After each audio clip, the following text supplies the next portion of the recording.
being for more than 5 years on YouTube and having more than 100,000 subscribers, it goes without saying that every now and then I get contacted by people who actually work in the entertainment industry, whether it's video game developers or people who happen to be in the movie industry, and they tell me things. But it's not really interesting if I make a video and I just tell you what they tell me, because it would be like, source, trust me, bro.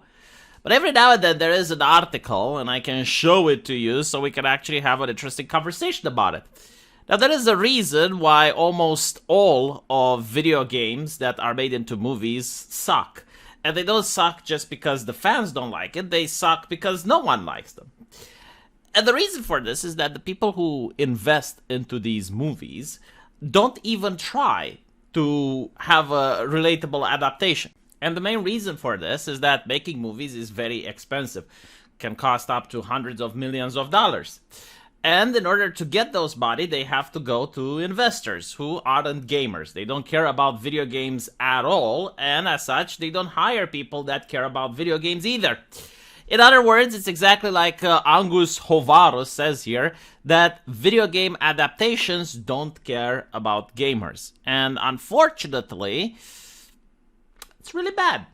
Because gaming isn't it like it used to be in the 90s, where it was a fringe hobby that was supported by hundreds of thousands, maybe at best a couple of millions of people. Now, almost everyone games. I don't know a single person that doesn't play video games. My mom plays video games. Granted, it's mobile games and Facebook games, but they're games nonetheless. I mean, no one is a stranger to playing video. The new generation almost universally play video games. It's like reading books now or watching television. Everyone does it. So the fact that investors don't realize that there is an audience to be had is quite a disappointment.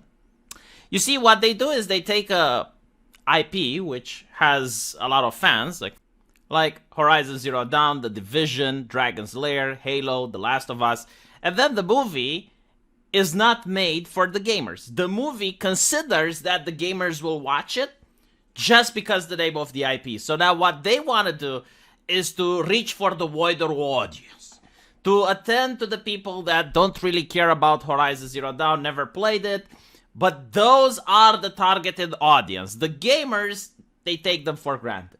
They believe, okay, well, you like Horizon Zero Dawn, no doubt you'll watch our movie. And this is why people get really upset. Because Hollywood many times openly declares that the writers and showrunners didn't bother playing the game. So this is going to upset the people that vested hours into the game, purchased game merchandise, and are excited about the movie, only to find out that the people making the movie haven't even touched the game. And this is why it's happening, because Hollywood doesn't care about you, the gamer. Hollywood cares about the soccer mom, the people that are the boomers. They think that the gamers are going to watch it regardless. So of course, when the gamer gives criticism, which is what they expect, they will say, oh, well, it's just a couple of racist, misogynistic trolls online, don't mind them. Because they are talking to the boomers. They're talking to the people that don't play the video games. That's for who the marketing is.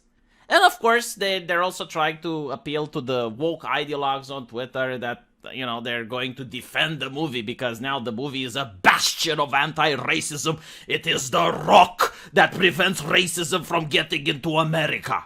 Or sexismus or whatever Disney is saying, right? So in order to prevent that, you have to give your money to the company. You have to pay, go see the movie, show your dedication like a true anti-racist soldier that you are.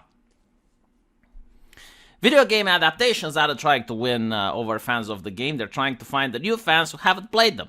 They are attempts at using familiar elements of the intellectual property to attract new viewers. In other words, this is how Hollywood does story now.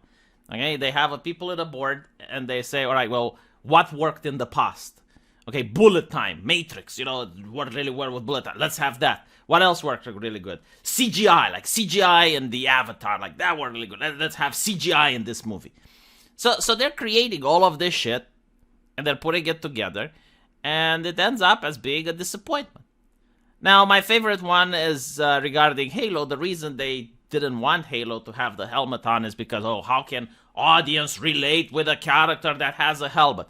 I don't know, how could they relate with RoboCop? I mean, RoboCop could have not removed the helmet for the entire movie, and people would have still liked it. How can they relate with the last Judge Dredd movie? How can they relate with The Mandalorian? I mean, the entire concept that I need to see a human face in order to relate with something. Sometimes less is more. You know, Darth Vader. Perfect example. Darth Vader went through the entire Star Wars trilogy.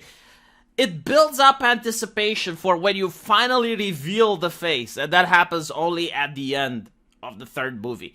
Like, my point is that they have such a rigid way of thinking that they are afraid of trying new things. And while I understand that when you have hundreds of millions of dollars at stake, but at the same time, you keep noticing that your way is flawed. Like, countless video game adaptations end up in misery and failure. Why don't you just try it once? Or just don't make video games at all. Or if you're going to do like in the Halo thing, right? Why have Master Chief? Why can't you have like just some random civilian, like some random Marine, and you can please the gamers, and at the same time you can please the audience as well, and you can appeal to the wider audience.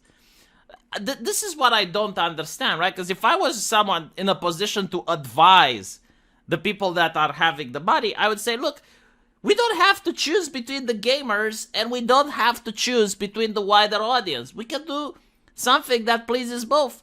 Let's just not have the main characters. Like, for example, if you want to make a StarCraft movie, it's like, let's not have Jim Raynor in it. Let's not have the Queen of Blade. Let's just have some twats on a colony that's getting attacked by the Zerg, and they try to evacuate. And then the Space Marines come up and save them.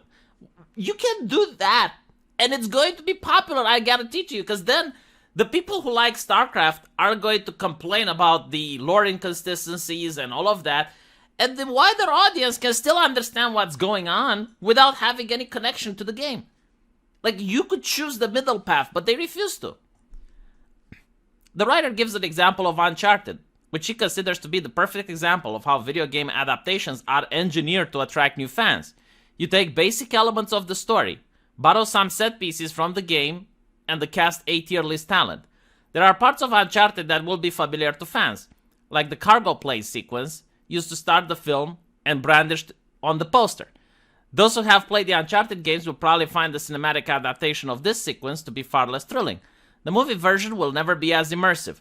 But for those of you who have never picked up a controller and played any of the games, this could feel like something original and entertaining. With the Uncharted, you could just make a story with the daughter of the main character. So you set it after the games. And that way, no one is going to complain. Because you can do whatever you want. You can shoot whatever you want. It's Uncharted territory. But like, the fact that they don't want to do this, the fact that they keep wanting to piss off the fans, and I know how these people think. Like, in their mind, there is no difference between a fan and a person watching it for the first time. Like, in their mind, it's both of them are customers, but that is such a messed up way of doing business. The difference between a person watching it for the first time and the fan is that the fan is willing to spend more money. The fan is going to spend more money on merchandise. The fan is going to promote your film for free. Is going to use the word of mouth to try to get other people to watch it. The fan is going to actively create a community that's going to keep the fandom alive. So you should try to care about the fan more than you care about the first person watching. The fan is a returning customer. If you make a sequel, like if you please the fan, you make a sequel, he's guaranteed to go watch it. And other businesses do it too. I mean, I used to go to this restaurant quite often, and eventually the waiter knew who I was, and he treated me differently. Not like differently as in I'm a king or royalty, but like he knew my name, would talk with me, oh, like same as the usual, right? So like when he says that, I'm like, okay, well, he knows who I am. He takes an effort. I would have left him a bigger tip. But this is how you actually do business. This is how the smaller people, you know, the small business owners do business. When the business becomes so large that it's almost like a country, like it's Walt Disney, haha, the mouse, the mega corporation. It's kind of like running a small country. They forget their roots. They're forgetting what people used to like. They don't understand how to do proper business anymore. And they don't listen to the fans, unfortunately. So yeah, this is why every single video game that's coming up as a movie is bad because they don't care about the gamers. So in other words, they disappoint the gamers and they try to reach the wider audience, which doesn't give a shit. Like most of the wider audience, you know, the moment they hear it's a video game, they tune out, like the boomers. Like my mother. You know, she thinks that video games are for children. She's not going to watch this. She's not going to watch the Uncharted. She's not going to watch any of this. But anyway, right, let me know what you guys think. I'll see you in the comment section. Take care.